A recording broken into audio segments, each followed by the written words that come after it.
Tiye kweyande yoba asifuni ngoba umuntu othetha ngawo ngushiceka othi uhamba kwalomgwaqo kungena kwemayini lesada siyifuna.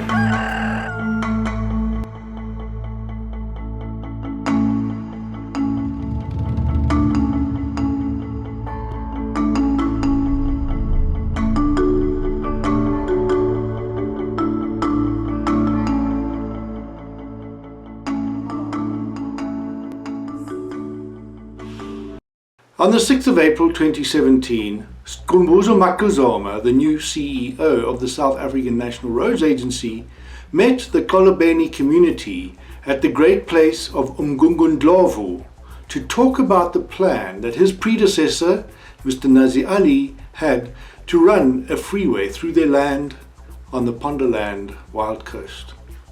A year had passed since the murder of Sikhosiphi Bazuka Radebe, the chair of the Amadiba Crisis Committee, a rural community organization that so far has succeeded to block open-cast mining on the coast of Xolobeni.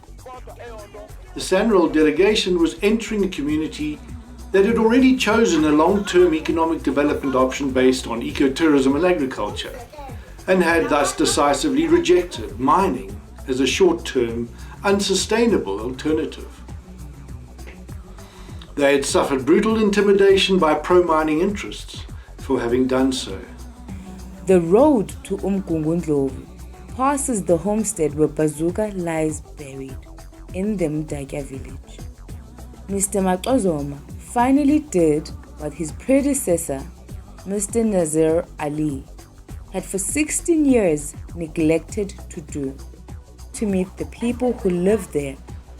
Mr. Ali had repeatedly denied that there was any real opposition from local residents to his planned Greenfield section, despite them having filed a case in the High Court against it. The community wanted answers. Why was SANRAL proceeding with construction before the High Court had heard their case? Will SANRAL stop questioning the mandate of the community's lawyers? Will SANRAL finally recognize the constitutional right of the Mdaka and Sigidi village community to challenge them in court? Will SANRAL take action against lying, evasive consultants and subcontractors who even disrespect the graves of their ancestors? Why are SANRAL continuing to undermine the Mpondo royal family, who support the community's right to self-determination? And why spend billions on a costly freeway and 2 mega bridge crossings instead of upgrading the existing rural road network?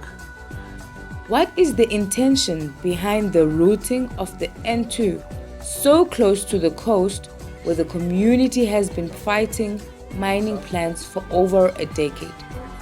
With rain pouring down on the tin roof, the hall was packed out with community members for what proved to be an historic occasion. The meeting was filmed in less than ideal conditions by amateur cameramen. It has been minimally edited for viewers to make up their own minds about this critical question. Is the road the right way for SANRAL to go?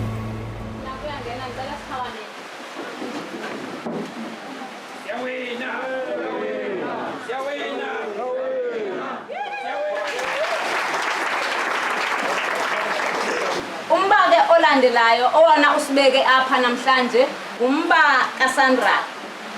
Siye siubize ke abantu bakaSANRAL sithi ufluwe. Lo mba kaFluwe ngosibeka apha namhlanje. Ndicinga ba ke ngoku sizongena kuwo. Ngenxa uba ke nibizwe sithi uba nizoba lapha namhlanje. Thatha nje zibe sihlanu ngicela nibuzo bantu bakwaSANRAL ninothe phansi nje thatha zibe sihlanu. Ubani kukhona into ethi lana Wild Coast ithi N2 Wild Coast kufiso lwamampondo organization. Kodwa uthena uSANRAL uma uintroduce abantu bawo zangu babize abantu naba bakhona kodwa ngibaboni bonke ababizwanga naba bakhona sibazi ukuthi babekhethelwa nini organization yaselectwa umgaqo ubuthathile. Phinde futhi ngizoba lento ethi uSandral uNaziya Ali kade ngokubelethatu wemzana wabaleka eThebisobuya kodwa sibona umsebenzi uyaqhubeka. Asazi ukuthi uqhubeka kweyiphi kwabani. Iphinde futhi into enyenzayo uSandral namaqotheni mina nithi amagqwetha lawa nathi akwazile ukusilwela. Cela nike nihlukane nawo wethu sawakhetha uKhomani. Owethu uKhomani. Sawukhetha uKhomani. Awungasuke uphunyezwe laphana ukuthi umele ulunga. Asimelwanga ulunga thina simazi namhlanje akekho namba nayo. Okokuqala ngiyabulela uSandral Adalela ngiyashiselwa ngokubandana. Bengumkhansela for 5 years. Zange ndike ndibabone kwamnandi bagoba behlalapi. Bengumkhansela wayonke le ndawo ka-25. Kodwa ukuthi umgaqo uzohamba phi? Uzohamba phakubo. Ngibuze nakwamasipala ndithi anike nindibizele loSandral bo. Ngifike ndithethe naye nami. Ngibapha kuthiwe yozohamba phaya. Andizange ndibabone nolunye usuku. Into endisendayibona emzini am phaya emangcwabeni. Ndifike kugonyikwa isikhonkwane. Xa besuka apha ndifuna bawususa. Andikaze ndithethe kwanabo mna. Andiyazi bona badibanisele nabo eno-N2 phakathi. Abakaze babuye nasebantu besihlelo kuya ndawo bathi sizokwakha indlela la. Because xa uzokwenza into ubiza abantu bakuloo ndawo uhlale nabo. Ungahlala ePort Edward, ungahlala eBishop, ungahlala eBoardroom kwamasipala, ungahlala eCasino. Buya uze ebantwini xa uzokwenza into.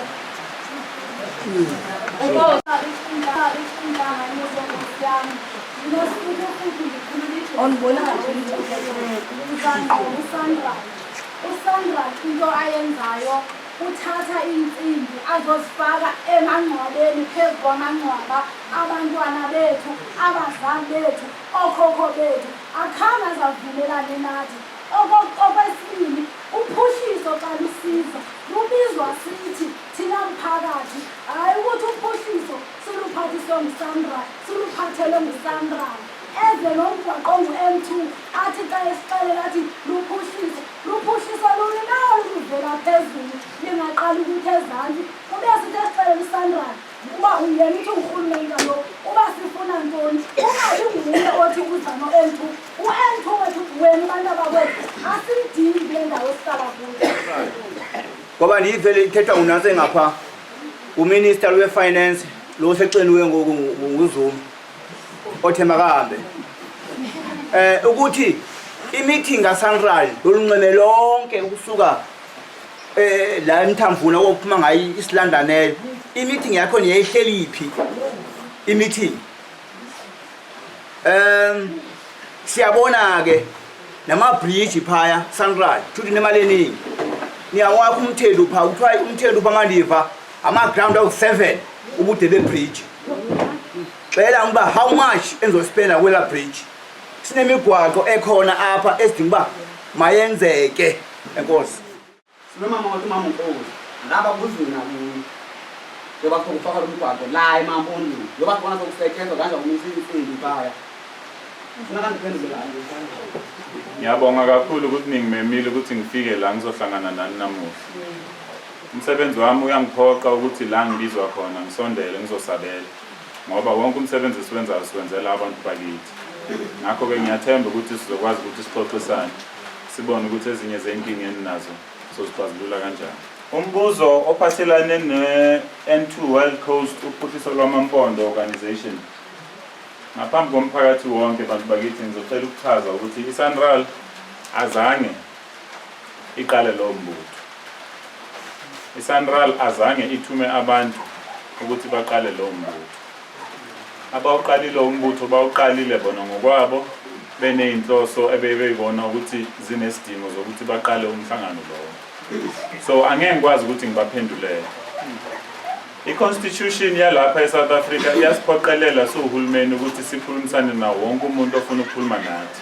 Endabeni yesibili kunesexwayiso esithi iSandral iyeke ukuhlukumeza i-legal team ekhethwe umphakathi ukuthi udile nezidingo zomphakathi. Elami ke lithi nakhona umthetho awuvumi ukuthi iSandral ihlukumeze i-legal team yomphakathi. Uma sekuze kwafika isikhathi sokuthi izinto ezithile ziye ecourt, iSandral nayo iphoxekile ukuthi ecourt ibe ne-defense.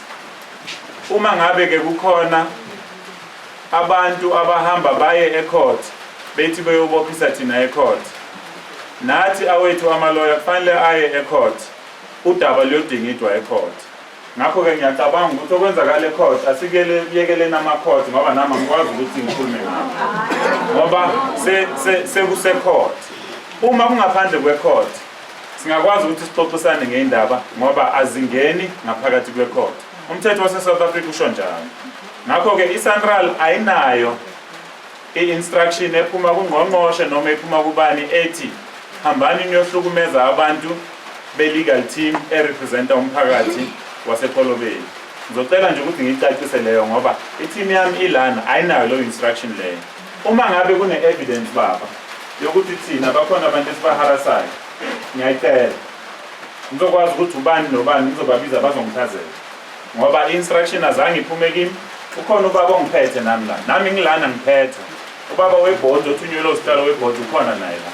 Ngicela nisazise ukuthi ubani ohlukumeza ithimbaleni lezomthetho sizokwazi ukuthi sibabize nathi bazokwazi ukuphendula ngoba i-instruction leyo azange iphume kuthina. Okay, ndiyacela nje engakadluli kule ndawo enzela uba singabisabuyela kuyo. Ndicinga uba amvanga kakuhle ubhuti. Njengoba uthi niya enkantolo namagqwetha wenu, nina SANRAL into azama ukuyisho nithi la magqwetha akhethwe sithi akasimelanga. Usho nina, thina sikaze sisho uba awenu akanimelanga. Yiyo lento sithi ke ngoku hlukanani nokuphikisana namagqwetha wethu ngoba awenu asiwaphikisanga. Ngiyakuzwa ke dadewethu. Esami isethulo bantu bakithi sithi uma indaba isize yafika ngaphakathi kwe-court isiyonqunywa ijaji. Ngeshwa angikwazi mina ukuthi ngivimbe okwenzakalayo ngaphakathi kwe-court. Kungenxa bese ngichazile ukuthi uma into isengaphandle kwe-court singakwazi ukuthi sixoxisane ngayo sibone ukuthi senza kanjani ukuthi siqhubele phambili. Kodwa uma isize yangena e-court nathi izandla zethu sezibambekile. Sekufanele ijaji lisho ukuthi indlela ekufanele sihambe ngayo siye phambili yini. Ijaji uma selithathile isinqumo ayikho nento uSANRAL engayenza nanoma icala lisilahlile. Mamelani, sicela simamele. Ndiyabona uba ubhuti wami akasiva ukuthi sithini. Asithi i-court ithi uSANRAL uthi E-court. Ewe, ngoku ke sithi uSANRAL makahlukane nokuphikisa amagqwetha wethu. Hambani nophikisa indaba yomgwaqo. Kodwa nihlukane nokuthi lamagqwetha akamelanga thina. Na into esishoyo akuyo judgment yase-court leyo.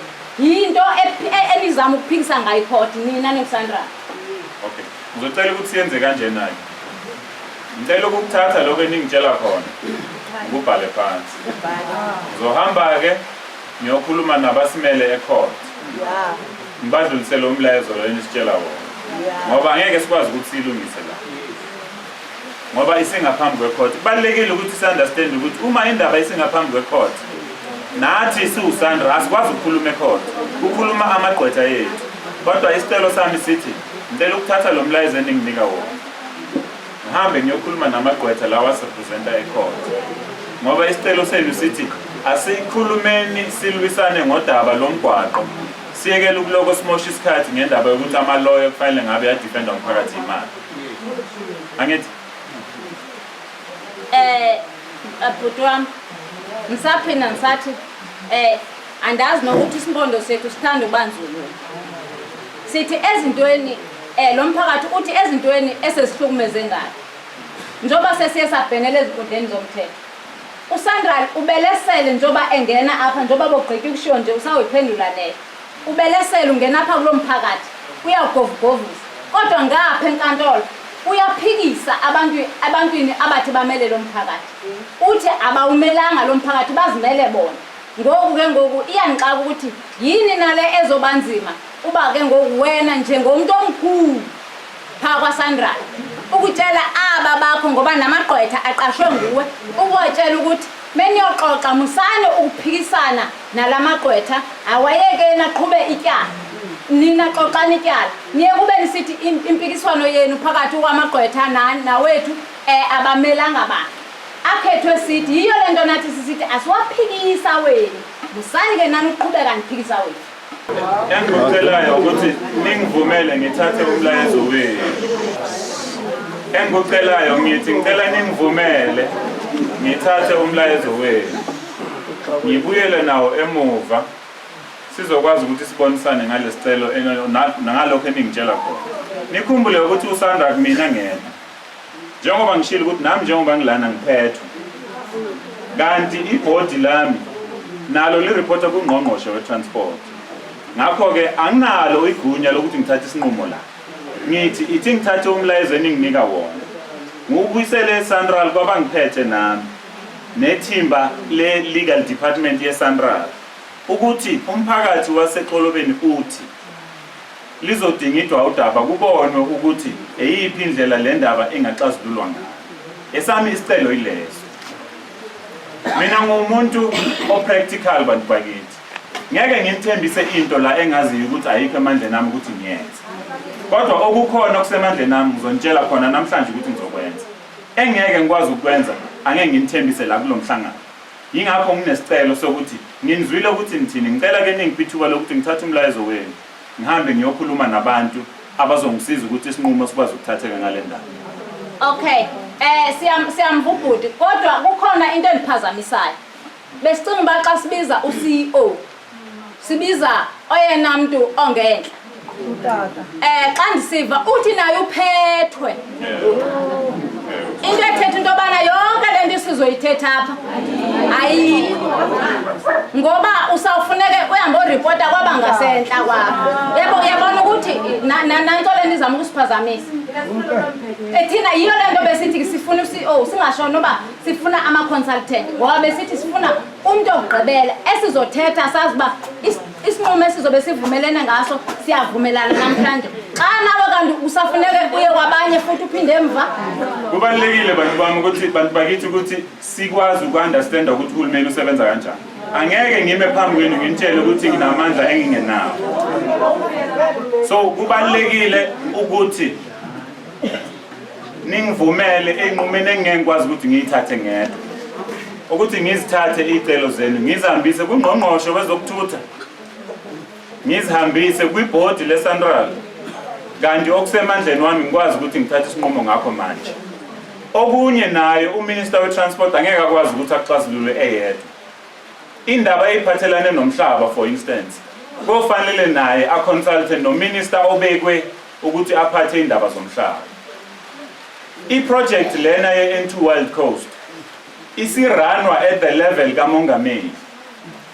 Ikhungethwe yi-Presidential Infrastructure Coordinating Commission.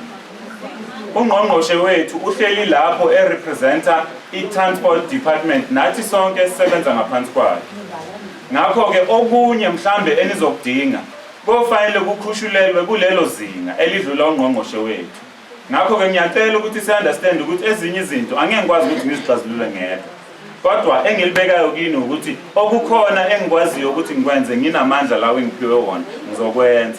Okunye kufanele ngikudlulisele ebantwini abanamandla ukuthi bakwenze. Anginawo wonke amandla. Kancinci ke bhuti wami. Ungakawuphendula umbuzo olandelayo. Yabona ngizandla ziyaphakama. Into eziphakamisayo ukuthi sithe mesinibiza. Saqonda ba uyazazi ukuthi usebenza noba. Ububashiyelani ngasemva abantu osebenza nabo entweni enomgwaqo. Xa ungawusiphendule khona apho nje uthi ububashiyelani abantu obazi ukuthi usebenza nabo xa uzoxoxa into enomgwaqo. Enzele basingabe sibuyele emva. Angikazeke dadewethu. Ngiyacabanga ukuthi niyazi ukuthi evikini elifile uNgqongqoshe wezokuthutha ushintshile. Ushintshwa nje uNgqongqoshe ongenayo usenomsebenzi awenzayo ekutheni azazi zonke izinto akufanele aphathelane nazo kulomsebenzi akuwona manje. Ngithe uma siza lapha ngaya eDepartment yeTransport ngacela ukuthi ehhovisi kaNgqongqoshe bangithumele ubaba uhlabisa ukuyena ophethe imigwaqo yonke edlula eyami eNingizimu Afrika. Washo ukuthi bayangivumela ukuthi ubabuhlabisa eze afike nathi kulomhlangano. NgoLwesithathu ekseni ke uma sisuka ePitoli siza ngapha ngathola umlayezo ophuma kuyo idepartment othi ungqongqoshe omusha usemcelile ukaMhlabisa ukuthi ayomsiza ngenye into ephuthumayo. Akakwazi ke ukuthi abe khona kulomhlangano wanamhlanje. Ngakho ke uhulumeni ngeshwa unezinto eziningi abhekene nazo esikhathini samanje. Ngiyacabanga ukuthi niyakwazi lokho. UbaMhlabisa ke kuyofanele abuye nathi ngesinye isikhathi kodwa kwamanje akekho la.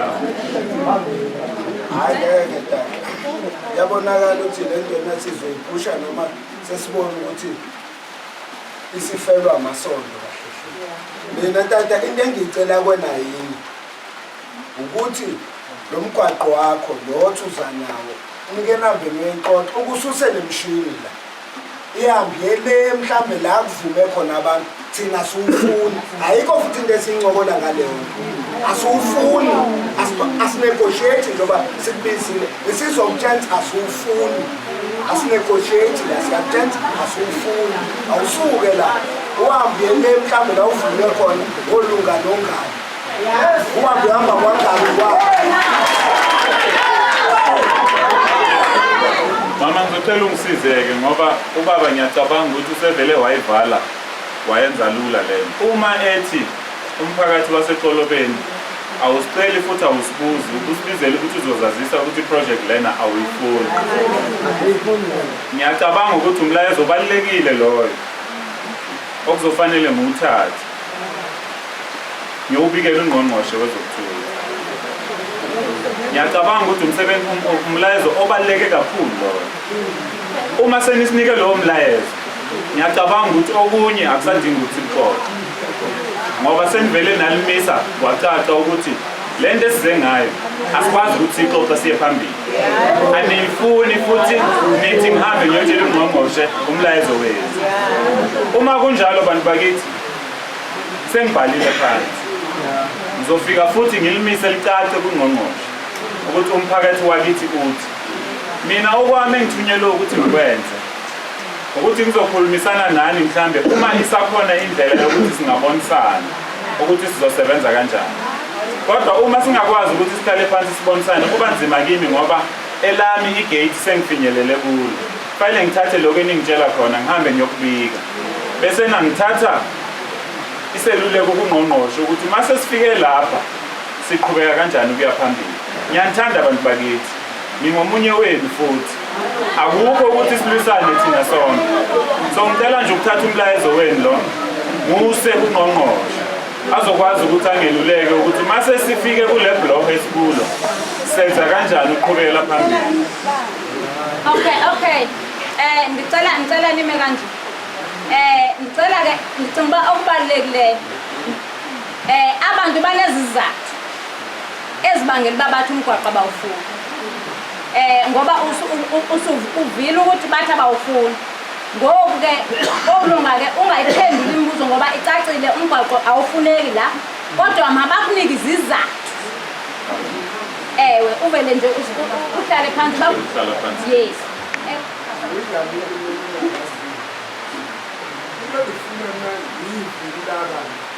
Uphuhliso esilufunayo abalenzi. Asinagesi la, asinalutho la, asinamatoyilethi. Basizisebenzo singasifuna esiba kuhulumeni. Abasifakeli nezinto nazo. Ezisisifeneze ebasibuyisele kwesingazazi. Balaqala bafake ngosifuna bafake ogesi besiba kuhulumeni. Basibuyisele yonke imixhaso yonke basinalutho nje labo bayabona ukuthi bazosifakela imizwa. Yonke lento sifisa ngathi uthetha nathi. Ufunda ingqondo yethu noma befundile esikolweni efundele yona. Akakwazi ukuthi lingangeni endlini yakhe. Azongena endlini kaNkosi eyondiphethe ngumla kaNkosi. Azokwenza ukuthanda kwakhe nabantu bakhe njengemayini. Ngomgwaqo ozana emayini. Anidingi Ningumkhumbuzo ube ndibona usandwa zontela naye ukuflika ngaphezulu. Apha kunezinto endiva utata la xa ethetha yena ezibalula kodwa abe kunguye ophetheyo ekhamba nabaphathi bakhe yabo.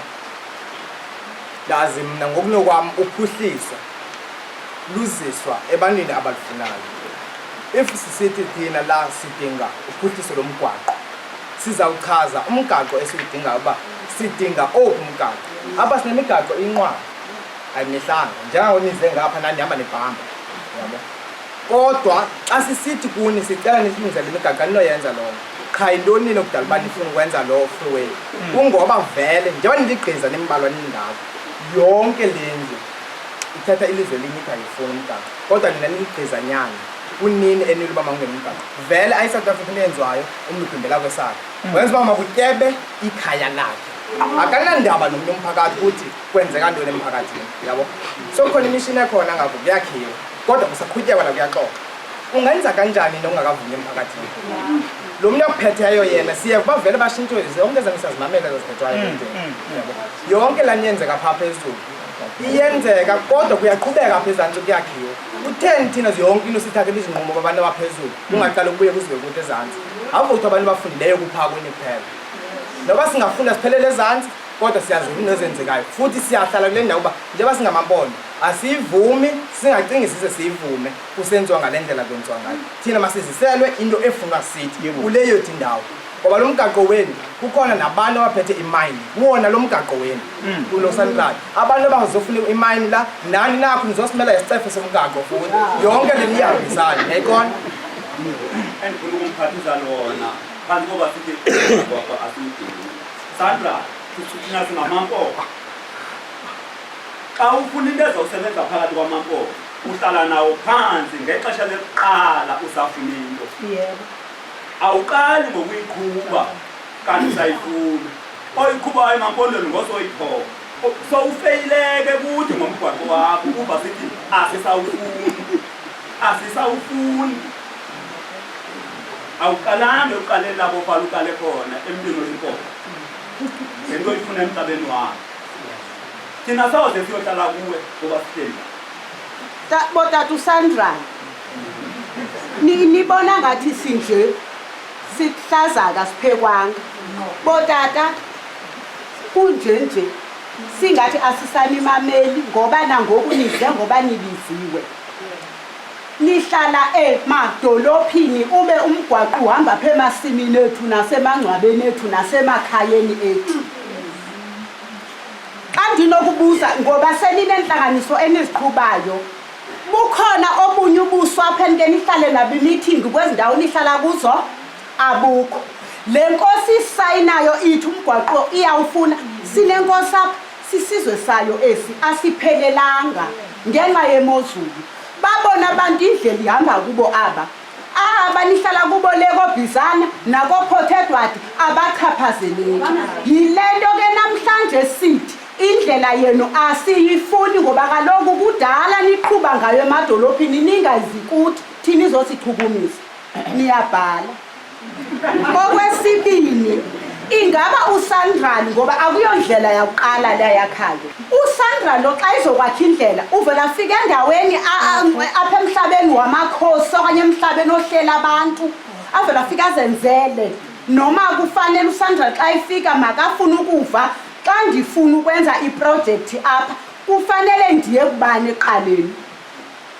Sibhidwa nini Sandra? Nihamba nifaka amaduku asazi baqhubeka ntoni. Umzekelo nabantu aphendlini abachaphazelekayo babona amaduku emasimini abo, babona amaduku emangcwabeni abo, abazi noma xa umuntu mhlambe la duku mhlawumbe ufika usigabhayi ambayo umuntu uyoyapi.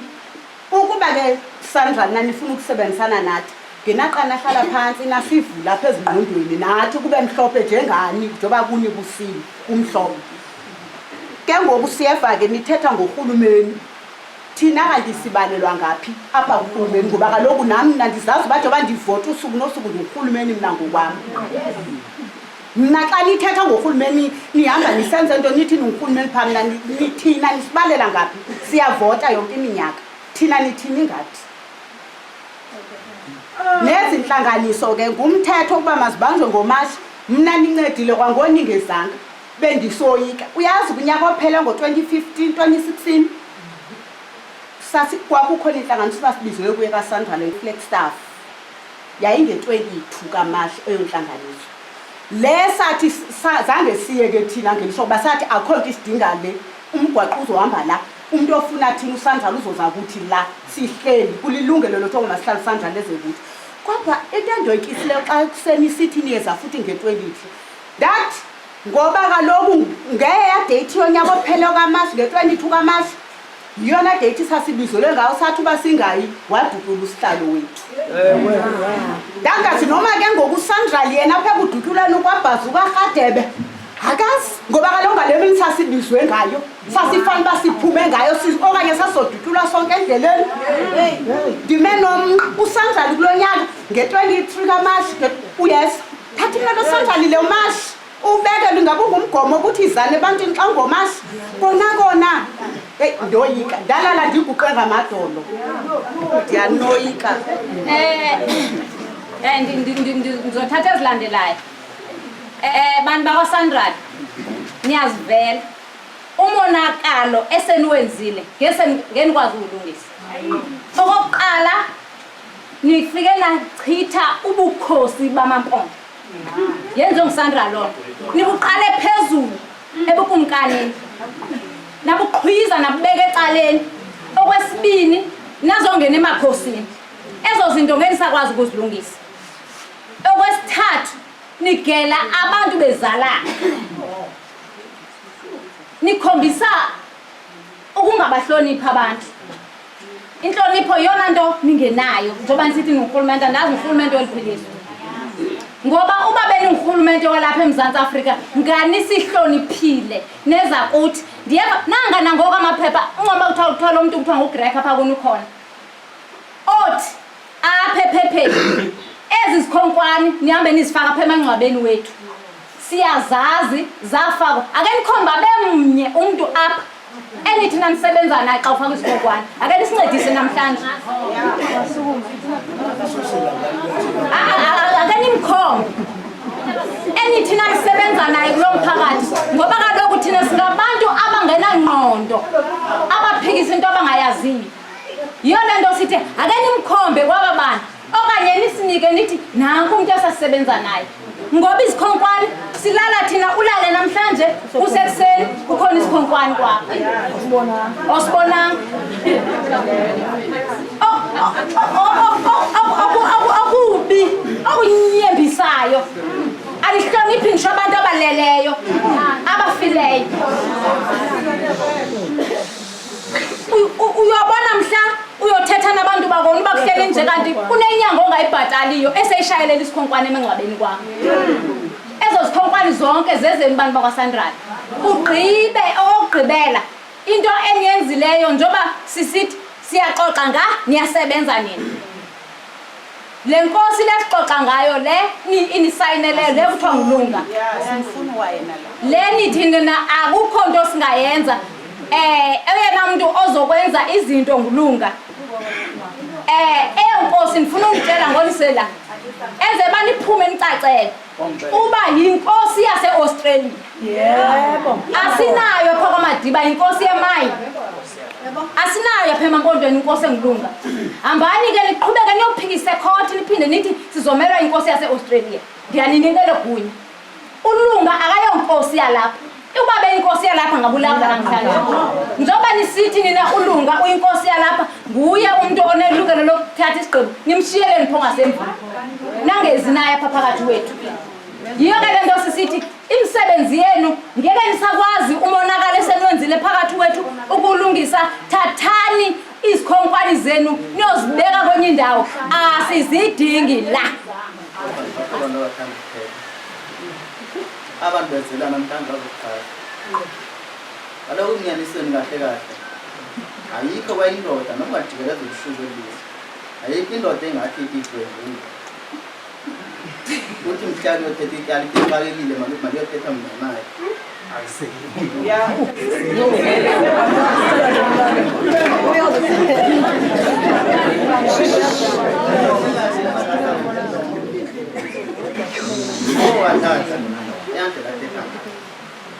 bantu ayibuzwayo athuthunizo iphethesi Shuti kahle kahle uphike zakho mfana kalokho.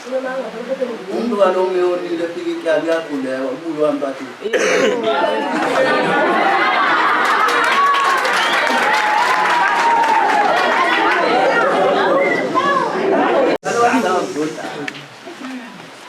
Mtabawe ngisoba phela wami ekhaya. Sithi kungekaqoqa ubumfaqo uqhubeka. Kodwa still kusanda la kufundisa. Ufana babesama kanti bese abantu abathi bathunyiwe kodwa umfaqo uqhubeka. Ayikalelo basayike. Kuba ngabathi nasifunga sandra. Angazofika namhlanje nesingabamba abasithaba.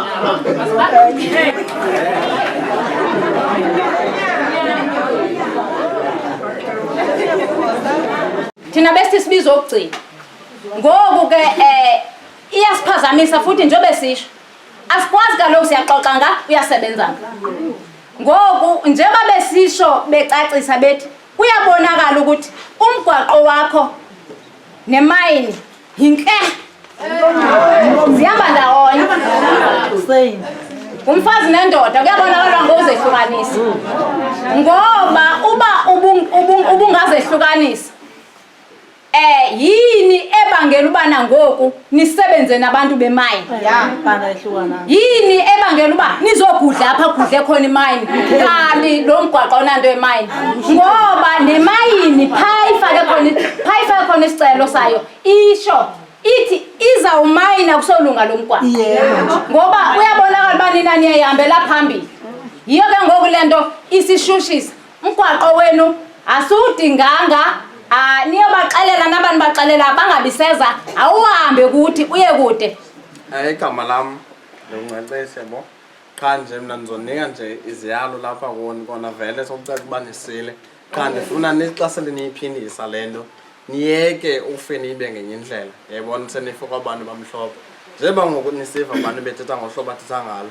Ayisekho into bazoyithetha ngoba nami xa no-2019 ngaphinda zona ezinto besishiwe yabona xa sele nifike kwabantu beni niyibeke exactly le nto esiyitshoyo ningafe niyiguqule niyibe ngokusakweni niqhele vele ukutshintsha izinto nibaxela uba asiyifuni into ethi mgaqo asiyifuni into ethi mining ezi zathu zibekiweyo zizo ezibangela uba umgaqo ungafuni ngoba yintoni sisenezinto ezininzi esilwa nazo apha ezona zinto ezizale nto yale mining khano uyibisa inhlamba kodwa ngoba khona abantu abadala zonke ezi zinto ezale mining so sibona engathi zilandelelene kanje so sisona sizathu sigcweleyo esinenhloko kuba kutheni umgaqo singafuni siyacela xa sele nifika kwabantu benu ke nibaxelele uba sithini thina amampondo alapha kule ndawo yayibona ningashintshi nishona basanifike belungwini benu abaniphetheyo ngoba vele kukhona ubuxoki vele kuyona le nto bithetho kwabantu lo mliyena bethetho yabo ubuxoki sobumninzi mnemfe nakubamba la kuye kodwa ndisafuni ngixela kuko yabo nje mhlekazi wami obekileyo uzofike nje ucacise yonke into enanzi ngoba wazi uba xa ufika uyibenga ngenye indlela still sazokuva uba wena ufuna iguqula loo nto yayibona into ebonakalisa uba lo mgwaqo wenu ubelekile itakane nikwazile uba le eThekwini ebantwini abanemali bathi bona bawufuna umgwaqo nama-tollgate nasho na uyeka nithi nizowakhapha kulethu indawo ngoba siyahlupheka kodwa nizofaka ama-tollgate buphi ubunyanyiso khonapha izathuma kuyabonakala ngathi sothetha kushonela lungasafanelanga sithethe into ezininzi ngoba xa bendisiva inkokheli besithi sisho zona zathi sithunyiwe ke ngandazi basithetha ntoni bahlekazi bam nani kucacile niyazivela uba ngaba sithi singathi nathi siyanaza apha kufanele ke niveze imizuzu okanye imizuzu niyiphethe ndiyathemba akho imizuzu leni nayo engakisho uba nakanahlala nabantu balapha kule nkundla kule nkundla nje sinazi wawunazi mna bendirhalela njengoba imishini seyikhona esebenzayo ke ifanele le mishini njengoba niphindele emva benizile apha nibaxelele abantu nifike nibaxelele emva okanye nibaxelele ngonihamba endleleni uba imishini mayilandwe ime lento emgungundlova yaziwe inkosi sesikwayibeka mna bendizothi ndiceba xa besebephuma la baze bagobode bakoqe umtheni bemngenabo okwesibini khonto esethe ndingendayisho ekuthiwa Haya, sekhona imali abayikhiphelayo phezulu bayaxabana ngendaba yomali. 4 million. Ukuva bayazi kanga bayikhiphe yaqalaphi yawuphelaphi. Ibe imalini yona lese ibangwa pha phezulu. Ngoba sefa seqhawelene bekade impuphu ipha phezulu ngayo le mali. Kona abantu abadala hayi ngoba ukuthi mhlambe ngathi sinyanya nina ngokufika kwenu noma simhloniphi nini. Siyanihlonipha njengoba nathi sizihlonipha. Kodwa umsebenzi wenzayo iwona lo singawufuni. Umsebenzi wenzayo ngobani kukhona into engimele niyazile. Siku 18 months la we memorandum uthi mayininga asixoxi ngayo. Ifana nento ekuthiwa i-waiting period. Once kwathule mine yaqhuba freeway. Yaqala imine umile freeway. Senziwani kahle hle. Senziwani kahle hle. Ingakho ke botata ngicela ukuthi mina into engizokuphathisa wona tata noma ungamtshela umphathiso wakho okuphethe noma ungamtshela asifuni ukuphinde sibone lutho ethi freeway la. Nanzo into engingayisho qwaba noma ungamtshela kodwa lezazi into kumele sisukile ngoba sobakhuleka labantu abasebenza lapha.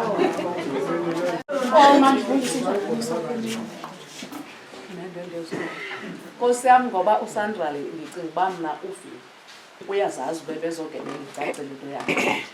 Ndirhalela into yoba mna kwabadala awusoloko saqala siyixoxa le nto namhlanje unikwa lo xa beyibona uba yajinxa unika omnye xa beyibona uba yajinxa unika omnye. Ndicela mna badada noba bezohamba kula mazise lexoxeni bake bathi ubani nobani apha endlini abayiphendulanga le nto ndiyayiphinda. Ubani nobani apha endlini siyamazi siqhuba naye. Siye kwenziwa amageza ngabantu abakhululekileyo ezindaweni zabo bazonyasha indawo yezibhanqa. Asizozibhanqa ngosihle lapha. Abaqala asithandi kuthetha ngosithetha usinyanzelwa ngabo. Sinabantu abangekhoyo ngenxa yobumenemene bokuhlala emadolophini. Ndiyayicela nangoku undihluphile Madlamini uthethe kakubi esithi lumama Nkosi ndiqinisekile nabo abaninzi bangabo akekho mazi phakathi kwabo nani abamazi kodwa balapha abahambi naNkosi asibazi behlezulwini asiyazi lonto lapha umthetho wamampondo thina siphethwe liqawuka alikho la kodwa bona bazonyavuza umhlaba weqawuka benzani noba bafuna ukuthi apha kulolunxeba kukho abantu abamdala ngoba ngabantu ebefa sihleli kubo ngomnqayi ngoku apha kaloku apha kukhona iqawuka liphethe nangumama Nkosi ndirhalela omnye ngoku ayikabi ndiyacelana aphendula athi uyamazi wamama ahlale naye etafuleni ngalo mzuzu asidlulise nje kwenzela uba sibone kahle uba kwenzakalani. Sisebumnyameni ngolu hlobo ngoba kaloku thina siyinto okuhamba bheka into yokusula inyama umntu ova enestress mhlambe stress ebongqwankulu ahleli nabo phezulu uzosula inyawo la angomhla wakudidekela ke lo sikhona singabanikazi bawo funeka icace lento ezingqondweni. Ndiyayicela ke lento ba omnye ndicela athi kwaba bantu uyamazi umama Nkosi nanke ayikho into engenziwa emhlabeni kamama Nkosi ngekho ngaphandle kolunga inkosi yase-Australia bangasixeleli ngolunga nozanozo ngoba sixelele nje umuntu mhlawumbe angabhela nalapha endlini sinosibonda abayisigqeba senkosi nawo yonke loo nto leyo nansi ihlele etafuleni baphakamise nje oyi-1 bathi lo siyamazi mhla kwakufakwa izibonda kwakukho lo kwaba sihlukane nokuhlukana. Ewe kaloku siye kusoloko singathi singamageze emhlabeni sikhona ngoba kaloku kule nto ishoyo yoba nibashiye ngasemva nangoku olunga ngapha enkantolo nithi babona basimeleyo kuphinde nibashiya ngasemva abantu yabona lo shintshe ongathi nishintsha iblumas yenye into esicasulayo uma ngqi yenye yento esicasulayo ngoba ufika umuntu ashintshwe la esokona afike lo ezozenza msulu ethi mina ndimsha ngiyafika one aphume kungenomnye koze kube nini ngoba apha besinongalo ungalo osebenzela uSandra namhlanje alimphathanga kunonowa nayo ogagalaza apha awuthiwa ngumongezi Nowa ogagalaza apha owamongezi Nowa lo nixoxa ngaye ungomnye wabantu oweba amagama wethu apha wawowasayina wathi thina sithe umgwaqo siyavuma namhlanje nimphathanga izobe nisiqalele bafuthi naye hayi unowayena mhlawumbe kunzima akwakuyokwanda inzima ukubhala mabavele nje benze ilist bayithi khaca sizoyifundelwa ngumi lapha etafuleni Bantu bakithi ngizocela ningiphe isineke ngoba nithe uma ningicela ukuthi ngifike la ekhaya ngavuma ngathi ngizofika. Ngiyazi ukuthi uma ufika umusha uthatha isikhundla usithatha namacala aso sonke.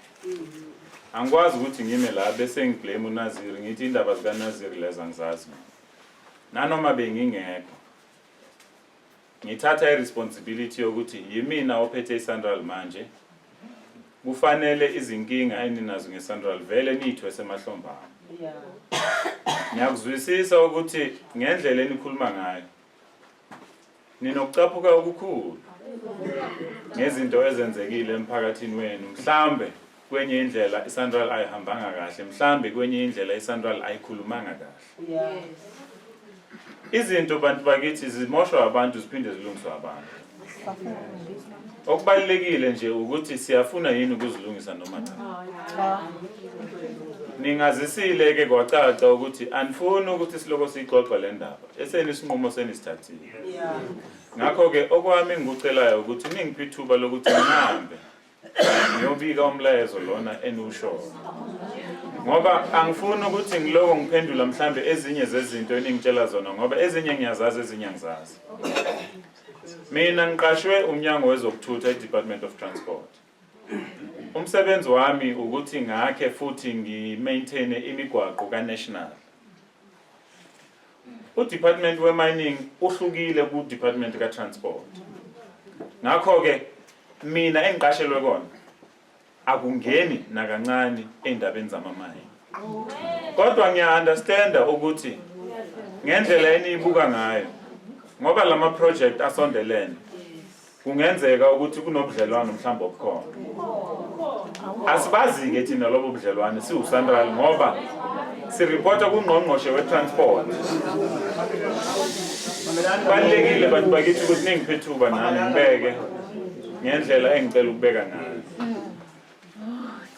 Uma ningiphile ithuba lokuthi ngihambe ngiyokwazisa uNgqongqoshe ngalokho eningitshele khona, yena uzokwazi ukuthi mhlambe akwethule nethimba lawo uNgqongqoshe. Ngoba uma usukuleyo level akekho umuntu ongathi le ayiphathelana nami. Uma usufike kwi level kaCabinet wonke uNgqongqoshe onikwe umsebenzi wokuthi uphuhlise isizwe sabantu ukhona. Ngoba nawo ugesi bantu bakithi ngiyazi ukuthi mhlambe into eniyidingayo. Kodwa mina akusiyona into engiqashelwe yona.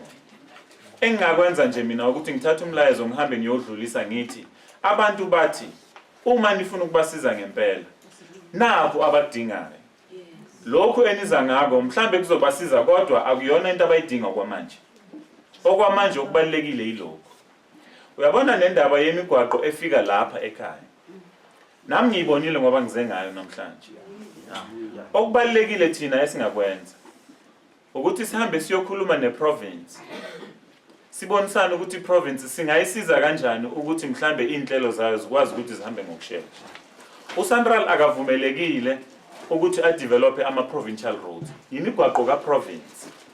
Kodwa sacela kuNgqongqoshe ophumile wasinika imvume yokuthi uma senza iproject yethu njengoba senza kukhona ukuthi sihlale nomphakathi sisho ukuthi okay uma sisasebenza kulomgwaqo omkhulu yimiphi mhlambe imigwaqo esingaxoxisana ngayo nani ukuthi ibalekile mhlambe singathi uma sisaqhubeka umsebenzi wethu senisize ngayo. Leyo mvume sinayo yokuthi sithathe lona mhlambe nalo yana sikwazi ukuthi kodwa imigwaqo yonkana esifundazweni sase-Eastern Cape ingaphansi komnyango wezokuthutha ka-Eastern Cape. Njengoba thina sine responsibility yama-national road, konke engingakwenza mina kukuma-national road. Kodwa ngithi ngiyakwazi ukuthi ngithathe umlayezo sihambe siye kuNgqongqoshe wezokuthutha weprovince ngicele nongqongqoshe wethu kaNational bahlale baxoxisane kubonakala ukuthi singabasiza kanjani.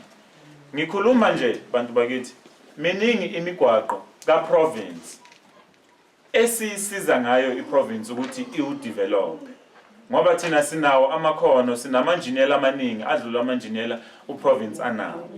Ngakho-ke bayeza kithi from time to time bazocela ukuthi sibasize. Singakwazi ukuthi mhlambe sibonisane nabo, sazi ukuthi yini inhlelo zabo kule region, bese siyabona ukuthi mhlamba ngeke sikwazi ukubasiza ngalawo ma-project.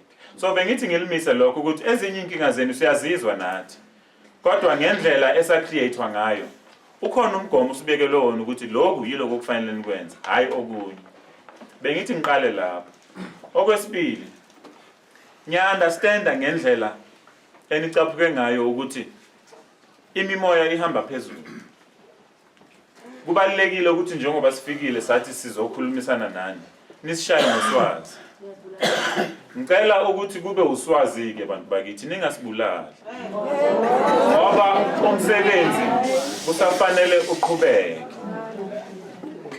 Uma umlayezo eninginike wona ungasafikanga ku-National, ngizobe sengingasawuphethanga umsebenzi wami. Nami ngosikhumbuzo Maqozoma, anikasebenzi nami, anikangazi kahle, kodwa ngiyazithatha izono zikaSandra zakudala. Ngiyabona futhi ukuthi ngishayelwa zona, kodwa okubalulekile ukuthi anikakasebenzi nani, anikazi ukuthi mhlambe enginithembisa kona ngizokwazi ukuthi ngikwenze noma ngingakwenzi. So ngiyamkela ukuthi ngendlela izinto esezenzeke ngayo aninasizathu sokuthi siningithembe, kodwa ngiyacela ukuthi ngipheni ithuba lokuthi ngithathe umlayezo lo ninginika wona, ngihambe ngiyokhuluma nabaphathi ukuthi sibone ukuthi indaba yala ekhaya silungisa kanjani. Ngoba okubalulekile kimi ukuthi isizwe samaMpondo sithuthuke, yiko okubalulekile kimi. Ngizikhethe ukuthi ngisebenzele uhulumeni ngoba nginentshisekelo yokuthuthukisa abantu bakithi. Abasekho baningi abantu abafuna ukusebenzela uhulumeni ngoba bebaleka inkinga ezifikayo uma usebenzela uhulumeni. Bonke abantu sebefuta lamathenda, sebebhizi benza amabhizinisi, kodwa abanye bethu sisakholelwa kulomsebenzi. Ngiyacela ukuthi nisiphe ithuba ukuthi igwegwe lazibe khona, anisipheni ithuba lokuthi sizilungise, kodwa asibeni nethemba, ithemba singalilahli ukuthi intuthuko izofika nalapho nikhona. Umbuzo enubuzile-ke wokuthi uphi Ungalo ngoba Ungalo usebenzela uSandra. Ngizocela ukuthi ngilungise leyo ndaba ngoba Ungalo akakaze aqashwe iSandra.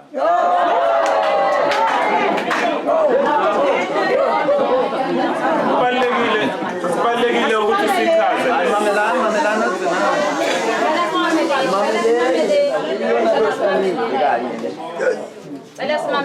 Ningibuze umbuzo ngiyazama ukuthi ngiwuphendule. iCentral ku-National iphethwe yimina ngaphansi kwebhodi. Ibhodi lingaphansi kaNgqongqoshe. Ithimba la ku-National engifike nalo lapha ubaba uVusimona nobaba uMatiti okuyibhodi ophethe mina. iCentral kule ngingqi yase-Eastern Cape iphethwe ubaba uMbulelo Peterson. Wonke umuntu oqashwe iCentral e-Eastern Cape waziwa ubaba uMbulelo Peterson. Lukhona uhla e-office ye-PE lawo wonke umuntu oqashwe iCentral. Akekho Ungalo la. Ake ngichazeke. Ubaba Ungalo usebenzela inkampani okuthiwa yi-MAJV. MAJV law inkampani edila nezindaba zemihlaba. Inkampani leyo iCentral yakhipha ithenda edinga inkampani ezokwazi ukuthi iyenzele umsebenzi wezemihlaba. MAJV wawina ithenda leyo. Uma kunendawo lapho sisebenza khona kudingeka ukuthi sithole umhlaba, mhlambe sizodinga ibridge lapho kufanele silungise indaba zomhlaba lapho nalapho. noma mhlambe sidinga indlela la sizofaka khona umhlaba. ISANRAL icela uMAJV enze umsebenzi lowo ngoba angithi isebenza kanjalo indaba yokuqasha abantu. Njengoba kunoba sokontileka la nabo sakhipha amathenda. Bawina amathenda njengoba senibona i-equipment lena enithi asiyithathe sidonse nayo mase sihamba ukuthi beze bazosebenza la. Ubaba uPeterson uyena umuntu one responsibility yokuthi konke ukuxoxisana okufanele kwenziwe kule ngingqi yase-Eastern Cape kwenziwe. Ngakho ke uma nibuza ukuthi ubani esimaziyo ubani esakhuluma naye, uma uba uPeterson ebazi abantu ake waxoxisana nabo kuyosho yena ukuthi ayilaba ngaphansi. uDr Noah ungomunye wabasebenzi bakaSANRAL. Ureporta kubaba uPeterson. Nayo leyo ngoba ibuziwe bengithi ngiyichaza. Yiyo lento besisithi umonakalo eseniwenzile SANRAL ngenisawulungisa. Besisithi into enje akukhathaliseki noba usebenzele iphi inkampani kodwa imali velaphi yebo ukuthi utender ishile wenzeni kodwa uniwe bobani uniwe nini ngoke yonke into soyikhomba iphele lapha kuni. Yiyo ke ngoku lento sisithi ke ezintweni esenizenzile senimoshe kwenele njoba sisisho sisithi none uhlobo lesisimangaliso yonke iminyaka akekho umuntu owaziyo apha emampondweni ukuthi ubani kumkani kodwa niqhubile nina SANRAL nasebenza nisho ninayo ne-supportive letter esuka kulomuntu ongayokumkani ehleli phakuni ngenxa banigela amampondo nifuna ulibona igazi lasemampondweni lichitheke kuze bene ukuze niteneneliseke ngoba ngoku impi esenivulile yiyo lento sithi ngeke nisekwazi ukuyilungisa none kuyo yonke indawo nonile ebukhosini none ebantwini phansi yabona nigele abantu yabona apha emampondweni ukuthiwa ukhona ingoma eyishiwo kuthiwa ugela abantu bezalana lento niyenzile nifike nazosigela la sizalana namhlanje asisangenelani ngenxa yenu. Yiyo ke ngoku lento sisithi entweni yenu ngeke nisakwazi ukwelungisa namhlanje nine supportive letter esuka kuZanuZulu kodwa i-judgment yase-Constitutional Court yaphuma yathi kubani oyikumkani kodwa niqhubekile nasebenzisana noZanuZulu nizoyilungisa kanjani into enjalo. Yiyo lento sithi ayikho into eningasayilungisa ngoku uba nefuna uba sihlalisane kakuhle sincedeni meniphuma apha nithathe wonke izikhonkwane zenu nithathe bonke ogandaganda benu niphume nisikhwelele kungenjalo lizophalala elikafaka kwelo cala sincame ukumilinga emqolo lo umhlaba sihleli kuwo ayisi futhi asiwurentisi asijiki kule nto yalo mgwaqo njengoba sisisho sisithi asizange siwucele u-freeway asinaso isicelo sasifakayo thina nakule nto yogesi ngeke sithume wena baba ngeke sithume wena sisizocela ugesi nakule nto ukuthi masilungiselele umgwaqo ngeke sithume wena baba sinawo amakhansela zihamba kanjalo into zethu ngicela ungasiphazami uthi sikuthumele asithi hambo sicelela ugesi cha siyazi ukuthi sizothuma bani mesifuna le siyazi ukuthi sizothuma bani wena into oboze ngayo uboze ngantoni ngofluway baba ongangeni kuyo awungeni kuyo eyezindwa futhi awungeni kuyo sicela ke uyeke kanjalo ungahambi yothi aba bantu bathe bafuna le mesifuna le siyazi ukuthi siyoyicela mesifuna ifluway siyawazi futhi ukuthi siyocela yiyo lento sisithi umonakalo eseniwenzile ngeke nisakwazi ukulungisa nangoku ihlazo kuqabe niye phezulu eqawukeni iminyaka emingaka yonke benicade nixoxa nobani niya eqawukeni senisebenza namhlanje nilapha inkosi le inisayinele ukuthi ngilunga ine-supportive letter le nisimele ngayo nithi yiyona inelungelo lokuba ithethe egameni lomphakathi namhlanje le niyaziyo aniyiphathanga nizophinda ngangendlela bantu bakuSANRAL amanga akhona ngakhona nithi isigidi nomdaki sithe siyaphuma ekufakeni ityala. Zizinto eziphuma kuni Sandra. Siphume kanjani umhlaba wethu usudayisela uSandra? Nikwazile ukwenza lento ndisho ndithi eThekwini phaya khona amafem khona. Nithe aniziwafaka ama-toll gate. Kodwa nithi nizowafaka la kwabantu nithi bayahlupheka. Kuphi ubunyaniso khona? Zizo ke ezinto zithi umonakalo eseniwenzile ngenisakwazi ukulungisa, thathani izikhonkwane zenu nibeze nithatha nama-truck wenu nisiphumele. Kungenjalo kuzoshayiswana ngezifuba. Eyo into asiyikexa sifutha sijikele. Yiyo le nto kwaba khona unonqolwana apha. Kungenxa sasilulelwa elilizwe ukuthi masikwazi ukuhlala sikhululeke inkomo zethu zidle kahle, abantu bethu sibangcwabe kahle. Asifuni into ezosiphazamisa. Musabi ke nani uzosiphazamisa.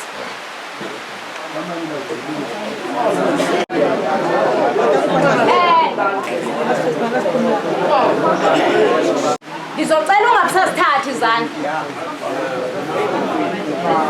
Ukuthi sithi umgwaqo wabo asiwudingi la. Ngoba njengoba nisisho nisithi amanga wabo sesikhathele ngawo. Ngoba bathi ingcwaba abalithole kwaMadibalini. Niyazibona nje ezo zinto. Into ethetha uba ke lo monakalo seniwenzile ungaphezulu komonakalo engenisakwazi ukulungisa. Nikhombise indelelo. Umuntu xa idelelile ufuneka ke ngoavela uphumele. Yiyo ke ngoku le nto sithi nisidelele kwenela, nisigijimisa ngabantu begijima apha ugijima ama-4x4 singawazi ukuthi kwenzakaleni emhlabeni sikhona. Njengoba benisisho nisithi ama-consultant wenu ebelapha kule nyanga. Size sasho ukuthi nite nishukume. Oko sasikhwaza mihla nezolo sithi hayi bo yeSandra akusetyenzwa kanje. Ngenxaba animameli. Nimamele nani ngenxaba sithe uba sike saphinde sababona apha. Uma nizobakhulula sibakhulekela. Ngoba sikhathele ungamanyelwa nini. Siyabaqalela sithi mabaphume kusasa siyababona naba. Sibaqalele sithi mabaphume sithi siyababona naba. Nani ke uba anizusimamela nizoshinto zenu zilapha. Nize niphinde nibakhulule ngoba ndiyazi ukuthi ubunyaniso abukho lapha kuni. Yona nto ningenayo. Nani nizophinde niqhubeke nihambe niphindele ema-ofisini uthi kuyasanga kusasa naba siyababona. Yazani ukuthi nobe niligelile likafaka. Noba niligelile likafaka. Ngoba yiyo nangoku bafana ba ninabo abantu nisebenza nabo nithi nisebenza nabo apho ninabo napha namhlanje. Kodwa nibaphatha ngenxaba nibabekephi le edolophini. Menisuka apha niyakuko le.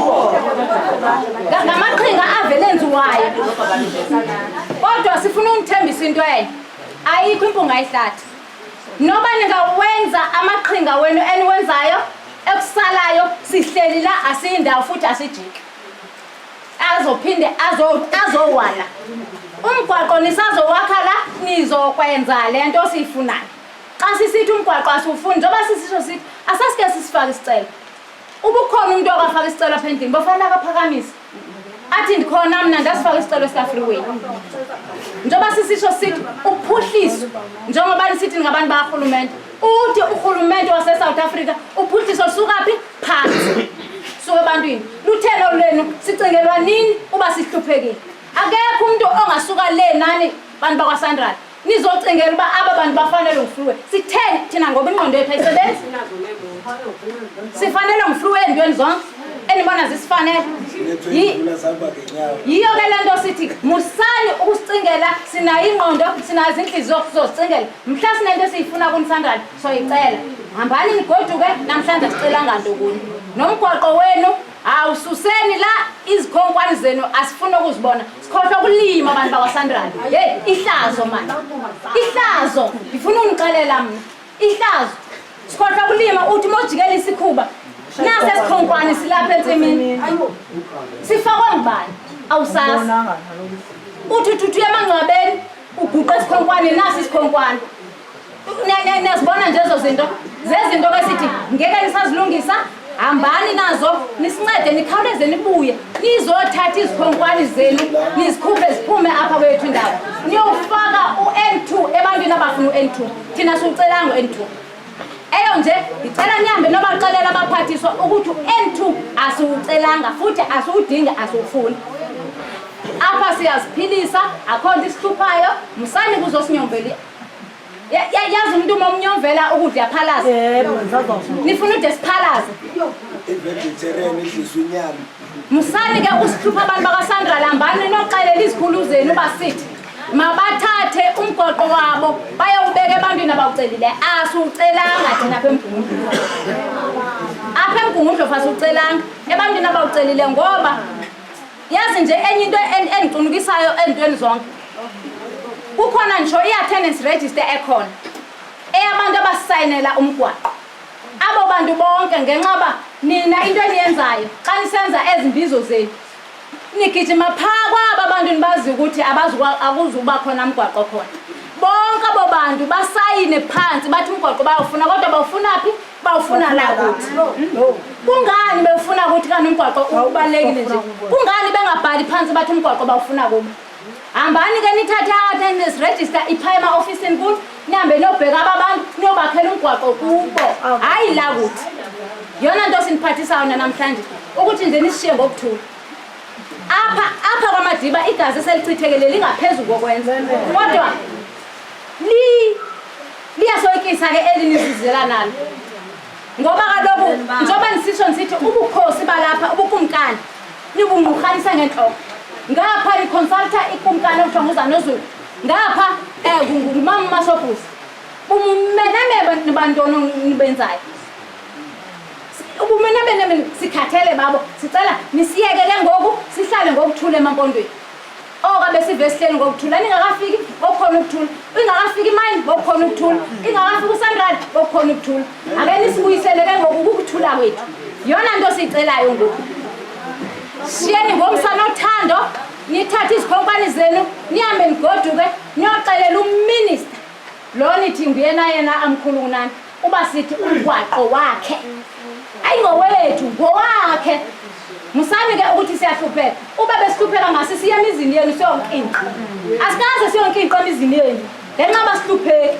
siyalima apha phansi silima ubhatata silima amadumbe menifuna futhi singaniphakela ngoku hayi kusasa siyafutha singaniphakela ngoku singaniphakela ngoku yiyo ke ngoku le nto sithi ke hambani nigoduke nithathe izinto zenu nihambe nigoduke enkosi